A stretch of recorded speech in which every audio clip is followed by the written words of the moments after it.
Congress ISF না বা left front না, আমরা চাইছি অবিজেপি ও তৃণমূল যত শক্তি আছে ঐক্যবদ্ধ করতে, করে বিজেপি এবং তৃণমূলের বিরুদ্ধে লড়াই।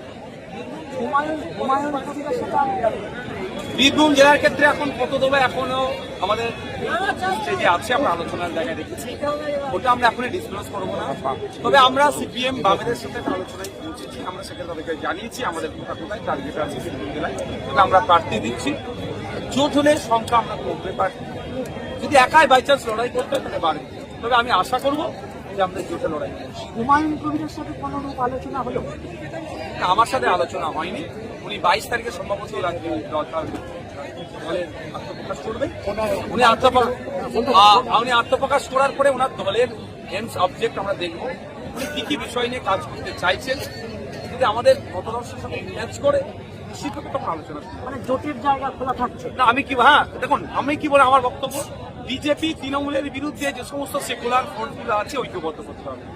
কিন্তু উনি তো বাবরি মসজিদ তৈরি করছেন, বাবরি মসজিদ, রাম মন্দির, দুর্গা মন্দির, কালী মন্দির, সরস্বতী মন্দির কেউ তৈরি করলে তাকে আমরা সাম্প্রদায়িক যদি বলে দিই তাহলে কিন্তু আমাদের মানে খুবই আমাদের ঘৃণিত কাজ হবে। দাদা, আপনি একটা কথা বলছেন যে সরকারি রাজস্ব থেকে রাজস্ব লুট হয়ে যাচ্ছে। আমাদের বীরভূম জেলাতেও কিন্তু এরকম সরকারি রাজস্ব লুট হচ্ছে দিনের পর দিন।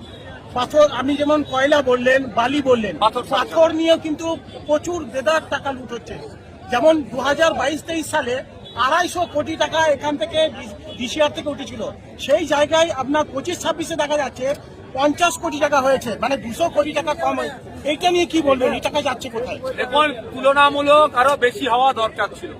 পাথর 2022-23 সালে আমাদের কথা আমরা যে দামে কিনেছি, এখন তার দাম অনেক। দাদা এটা হাত টাকার স্বাভাবিকভাবে সরকারি কোষাগারে আরো বেশি জমা পড়া দরকার। মধ্যিখান থেকে দালাল মিডিয়েটররা খাচ্ছে আর এঘাট ওঘাট করে কালীঘাটে যাচ্ছে। এই বন্ধ আমরা করতে চাই।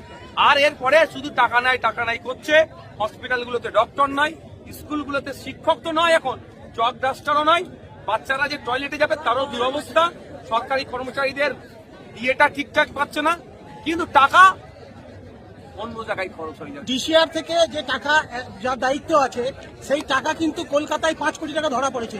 বামফ্রন্টের তরফ থেকে বলা হচ্ছে যে প্রায় 35 কোটি টাকার উপর ধরা পড়েছে। দেখুন আমার কাছে এক্সাক্ট ফিগার নাই যে কত টাকা ধরা